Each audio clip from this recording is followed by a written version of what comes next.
Hey guys, I'm Chris from True Fun Entertainment, and if this is the first time you're watching my videos, welcome.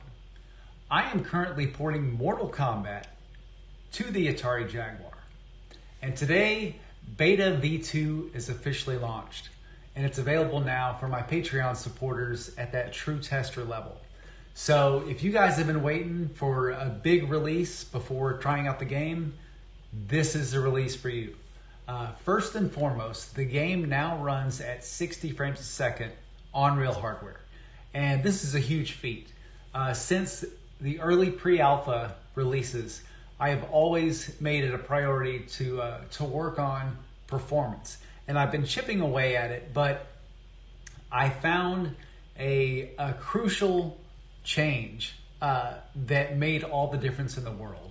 So we're going to do a breakdown of that. We're going to take a look at the code. I'm going to show you the before and after and how I was able to achieve 60 frames a second on real hardware.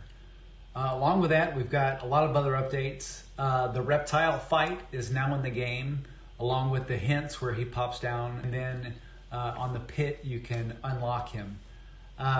We've also got credits are now in the game. So for those Patreon supporters that have been testing the game along the way, you're now in the game as well. And also, we've got improved computer AI.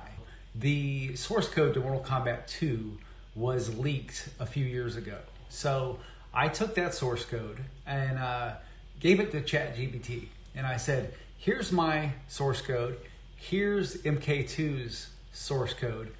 Make some changes to my CPU AI such that it matches MK2 in the arcade as much as possible. So that's what you're going to see in this release. It's much closer to the arcade than it used to be. It's not perfect, but it is definitely closer to the arcade than it was. You'll also notice that Kasumi is now in a new palette. He's made to look more like Hibaki from Kasumi Ninja. And I've also balanced him as well. I've kind of slowed down his roll. It was a little bit too overpowered. And then also his mist is now unique to him. So he throws like a blue mist and it makes the opponent dizzy, giving them a shot for an uppercut or a free shot in general. Then we're going to take a look at the goodies menu. So from the main menu, you can now access goodies and we can do some fun things as well. So we're going to go ahead and get started. We're going to take a look at how I achieved 60 frames a second on real hardware. But before we do that, I want to take a moment to thank the Patreon supporters. So I say it in every video, but you guys are really my inspiration. You keep me going, and I love showing off my progress every week. I make a post every week, show you guys my progress. I get instant feedback, and you guys are testing out every beta release, giving me your bug reports and your feedback, and I truly appreciate it. If you really want to dig in and test the game on real hardware, join at that true tester level. You'll get a download ROM of the game along with a complete README file with all the instructions, everything you need to get the game up and running, and then also to report bugs and give your feedback. So thank you guys. And one of the new things we're going to try out with this release, now that we are in beta and we're really on the home stretch, we just want to knock out these bugs, finish the game, and get it out there for everyone to play. So I've got a new spreadsheet here. I've just added a few bugs that I knew that were open, but this will be where you guys will go and log your bugs. And this way we can kind of make sure the bugs aren't duplicated. It gives me a cleaner list to work from. And then in real time, you guys will see as the bugs get resolved. So you can kind of prep to know what's going to be fixed in the upcoming version. And I'll have a link to this with the game's download as well. Okay, so let's take a look at the before and after on how I achieved 60 frames a second on real hardware. So what we're looking at, this is our sprite animator file, and this is what's used to draw sprites on the screen. This is the sprite object. This is the player 2 sprite object. And the thing you'll notice is this is a 4-bit image, which means it's 16 colors. So each fighter is 16 colors. and with all of the measurements for the frame, the graphic space, all of those things, you can see they are divided by 2. This is how it expects the data to be formatted for 16 color images. So what I did in the original release, let me switch back to the code here. Okay, so the first thing you'll notice is in this function, this is your animate frame. This takes in a float mul factor. And this is that multiplication factor that how we're doing the division by 2. So basically I sent a multiplication factor of 0.5, which meant that if we're sending in something at 1616, the actual location in memory would be 88 instead of 1616 because it's divided by 2. And so the way I do the fighters is everything's on a sprite sheet. And to animate the fighters, I basically cut out each individual frame and I send those coordinates into this animation frame. So I have here the X and Y and the height and width of each image for those fighters. And this code is being executed for every single sprite, every single frame. And as you'll see, that is what was killing us here. So if you scroll down, let's see, I'm doing this the sprite index, which is the current sprite I'm working on.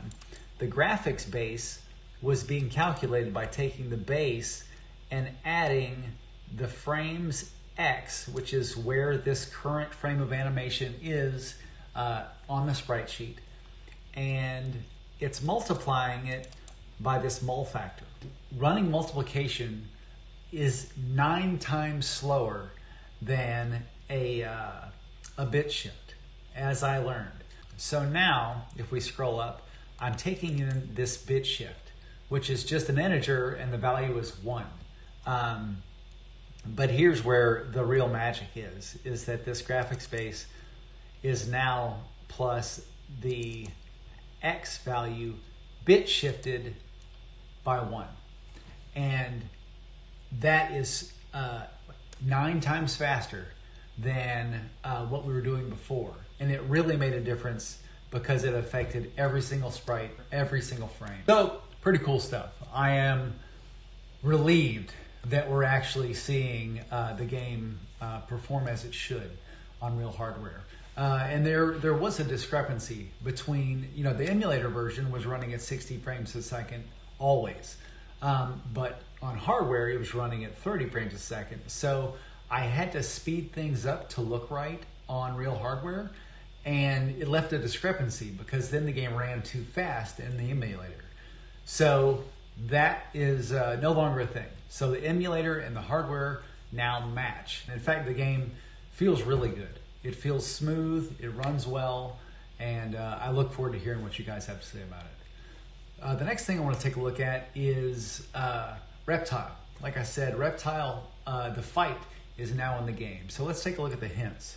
Okay, and here's a look at the Reptile hints that pop in at random matches throughout the arcade mode. As you work your way up the ladder, Reptile will pop in at any time and kind of give you a little hint as to how to find him and how to fight him.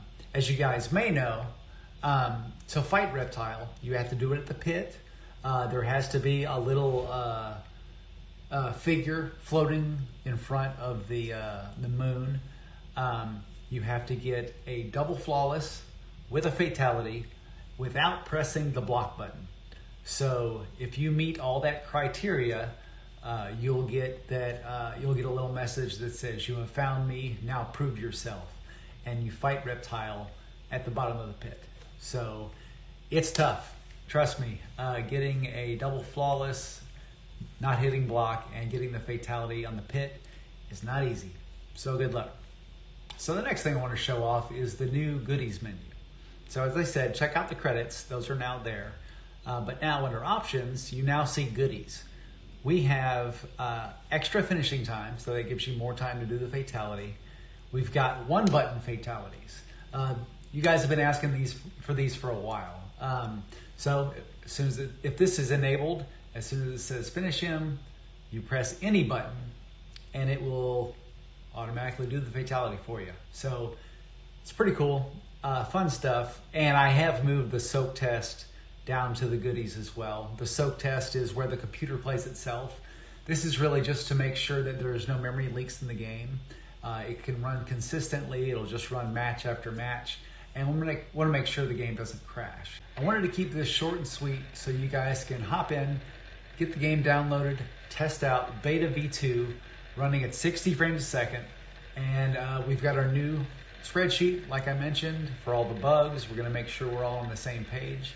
And let's get this thing across the finish line. We're getting closer and closer. The game is content complete. We've got a list of bugs to go through, but we're getting really close. So again, thank you guys for everything. I appreciate you, and we'll see you next time.